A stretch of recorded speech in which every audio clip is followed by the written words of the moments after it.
Hi, everyone. Welcome to Let's Talk. My name is Nick Cosgrove, and today I want to talk about what you should do on your first week back in the gym. It's been about 2 months since most gyms around the world have been closed due to COVID-19, and a lot of gyms have reopened this week. Here in Vancouver, British Columbia, we've had a few commercial gyms open up. I think next week a few more will be opening up. So hopefully the gyms are able to stay open over the summer. But what should you do if you've been off for the last 2 months? You haven't done anything. I mean, maybe you've done a few home workouts, but let's face it, a home workout is nothing in comparison to going into the gym, getting in that squat rack, lifting some barbells, some dumbbells, kettlebells. You don't have access to that stuff. You're going to come back and it's going to be like from day one all over again. So there's a few tips that I have for my clients to do when they get back to the gym that I want them to follow. And I thought I'd share them on the YouTube channel today. I wrote a post up on our Facebook group page earlier today, and I thought, not everyone reads, so I thought I'll make a video too, just in case for those of you that are too lazy to read, I'll read it to you. Okay. Well, I'm not going to read it to you. I'm going to go into a little bit more detail as to what I recommend you do for your first time back at the gym in an 8-week layoff. So tip number one, more warm-up sets. So rather than going to the gym and doing your basic, 4 or 5 sets, I recommend your first 3, even 2 to 3 sets should be warm-up sets. So lots of reps, lightweight, okay? It's very important. You go into the gym and you start lifting heavy weights like you used to do, you're probably going to pull or tear something, so not a good idea. So more warm-up sets. I know it takes a little bit more time in the gym, but do it instead of doing maybe 4 sets, do 5 sets. Instead of doing 5 sets, do 6 sets and just do 2 warm-up sets and then gradually increase your weight as you go.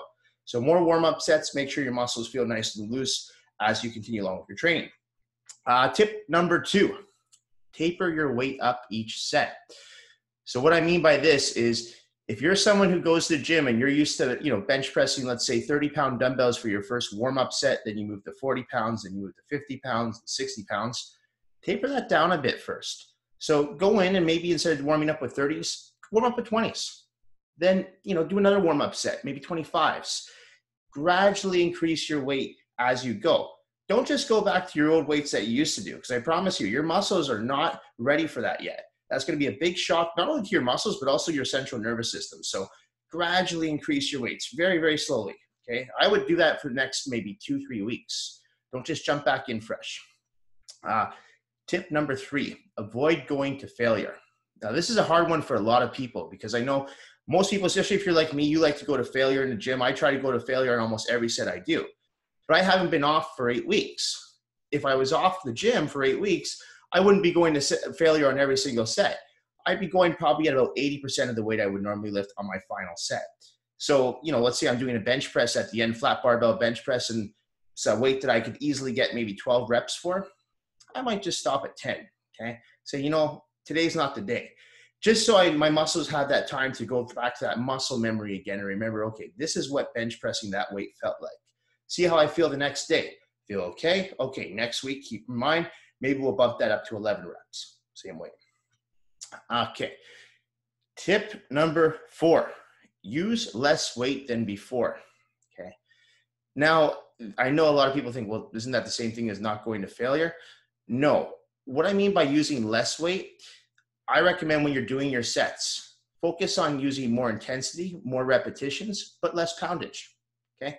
So if you're someone who does, let's say you do kettlebell swings and you're used to using like a 30-pound kettlebell, take that down to a 20-pound kettlebell. And instead of doing your 15 to 20 reps, maybe take it up to 30 to 40 reps. Get a little bit of cardio in there too. Again, you're trying to go for longevity here. Okay. So we're not trying to just focus on, how much weight can I lift? Keep the weights light for now, keep the reps high. I know most people go in the gym and they like to keep in that 10 to 15 rep range. I recommend going as hard as maybe 30 or 40 reps for your sets right now. Just get the muscles back into what they were doing in that range of motion. That's what's most important right now.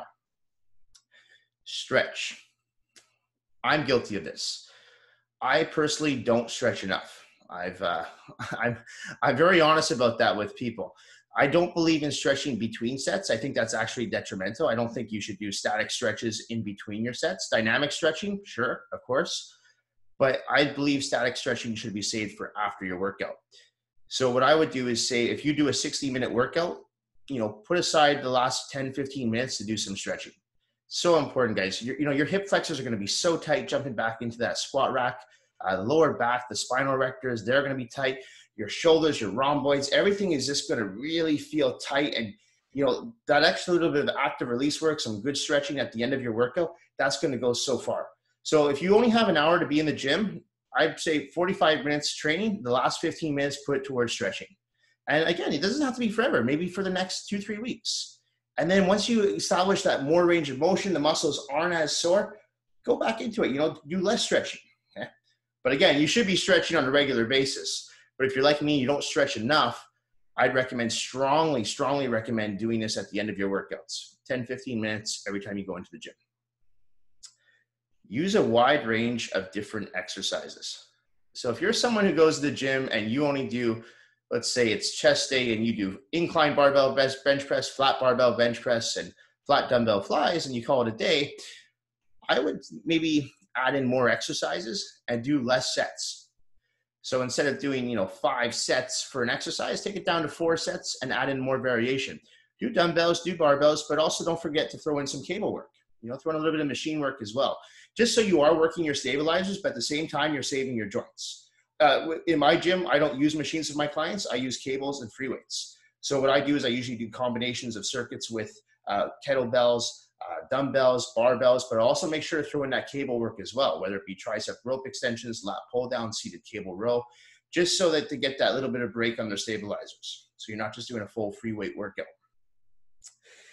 Tip number 7, be careful picking up weights. You would not believe how many times I've seen someone injure themselves just by picking up a dumbbell off the rack, just by loading a plate onto the leg press or loading a plate onto the barbell. You have to be so careful. Your body's not used to those range of motions right now. Picking up a 50-pound dumbbell, putting it down here, doing lifting up a bar just to do a rack pull. I'm not even talking about doing the actual exercise. I'm just saying setting yourself up.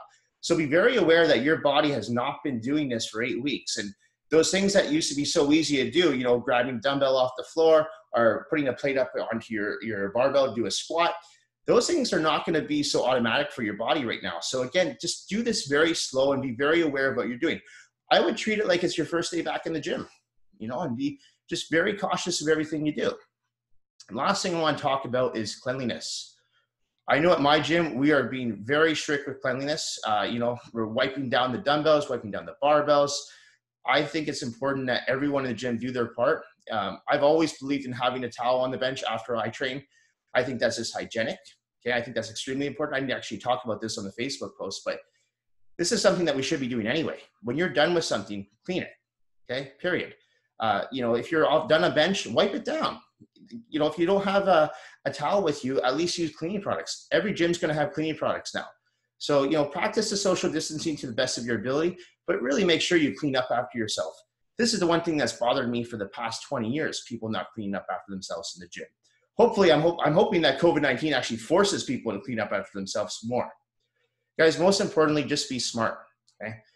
It is important to get back into your health and fitness. Obviously, if you're not ready to go back to the gym, if you're still a little weary of being in gyms, I support your decision to stay out of the gyms 100%. But remember, sitting on your ass, eating a bag of chips on the couch is not doing anyone any good. You've got to keep yourself healthy and fit. So whether that means you're in the gym or you're just staying active and fit outside of the gym, that's fine. But at some point, you're going to have to say, well, we have to get back to not just work, but we have to get back to our fitness. One thing, I'm not trying to pressure any of my clients to come back to the gym. My clients will come back to the gym when they're ready. I'm not advertising that we are open for business. My clients know they can contact me anytime, and we're good to go. So if and when you are ready to start training in the gym, just be smart, okay? Anyway, guys, that's all I've got today. Just a short one. Stay tuned later on this week. We've got a few interesting people up on the channel. But for now, be smart, stay safe, and enjoy your first week back at the gym. Bye, everyone.